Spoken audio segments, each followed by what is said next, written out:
Alright folks, I'm back on the next video. Actually, this is like cut, snap, take two. Well, not take two, but the second part of modifying my my kicker box to make it for a round sub for this guy. And I told you in my last video there's a reason you never see this running in my vehicles, and I'm about ready to show you. See that right there? Single voice coil. No other voice coils on this sub. You know what really blows? You know what those go to? Multimeter. 6 ohms. 6 ohm sub. 6.1, 6.2. You're not gonna, well, if you find a subwoofer that has ohms on the dot, then it's priceless, because I haven't found one. Yeah, single voice coil, 6 ohms. What the hell were they thinking in 1998 when they built this? I don't know. But I've never put a lot of power to it. The biggest amp I put on it was like a 1200 watt Crunch PPI, I think, series amplifier, 2-channel. Who knows? This thing could have been getting 100 watts. I don't even know. I've never had it hooked up anything on any amp bigger than that, and I just haven't got around to it. I don't know why. And I'm not always really enthused about hooking this up, because if it blows I might actually shed a tear. Really, a tear. Old Lanzar. This is a good sub, man. I mean, you know, it's not. I mean, you know, it's not nothing special, but this is like old school Lanzar USA, man. I've had this hooked up a long time ago, and then it went to a friend, and then it came back to me. Anyway, time to do some work. Check out that awesomeness. Actually, it's not too awesome. It's kind of a hack job.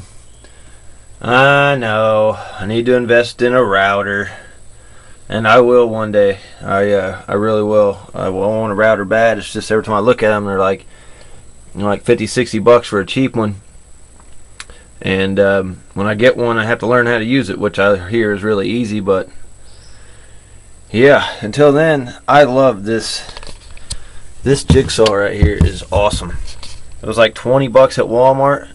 The automatic blower it's got on it, it's got a blower so it blows the dust away when you're going, because like on my old one I had to like stop and like blow the dust away so I could see my lines. But this one no, this one blows it away for you, so that's really awesome.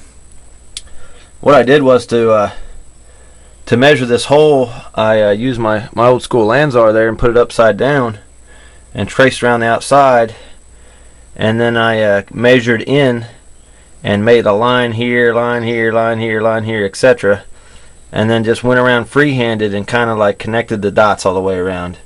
That's why it's not real pretty, but there's a thing about this guy that's different than others.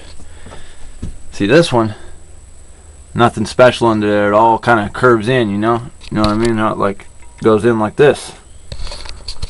This guy has the crazy steel basket that goes up. So if this doesn't clear, which it doesn't a lot of times, my 12s are just like this, have this going up. It's a bitch. I have to sand like crazy, and it sucks.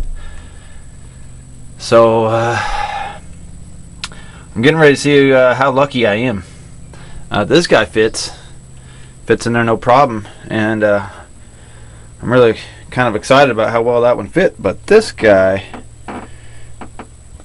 might be a different story. So let's see. Looks like it's in, huh? It's not. See that gap? Stick my finger in there. I got little bitty pinkies. Damn it. I have to do a little modifying, but I'll make it fit.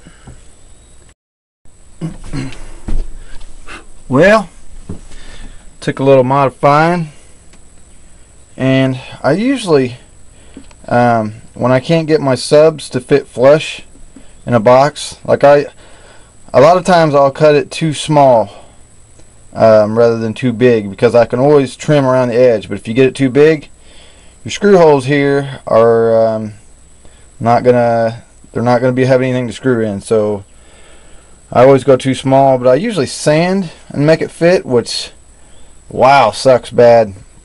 But this time I got jiggy with it.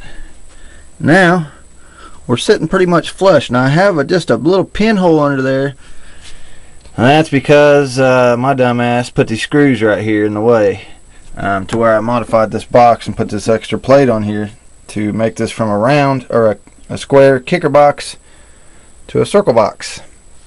But that's okay, because I'm gonna end up going to town and I'm getting some weather stripping and putting weather stripping on underneath here like I did on my my 12s in my Civic. It works awesome. I have no air leaks around it, so I'm gonna do the same to this and weather strip on underneath here and then screw down on top of it so it'll be sealed tight.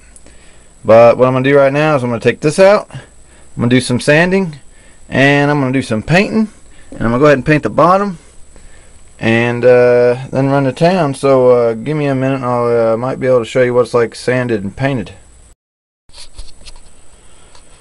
There she is, folks, all primered.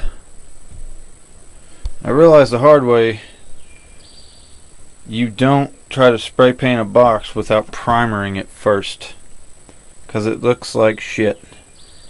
So that's the bottom that I never did paint before. My new top plate.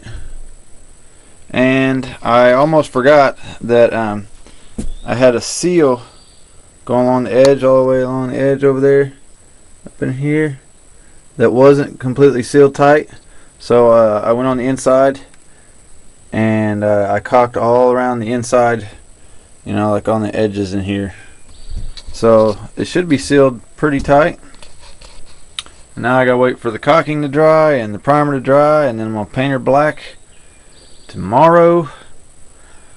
Throw that Big Daddy in there very soon. Alrighty, folks, everything's painted. Bottom's actually painted, double coated. Got my weather stripping around here to seal her up. Now it's time to put the sub in.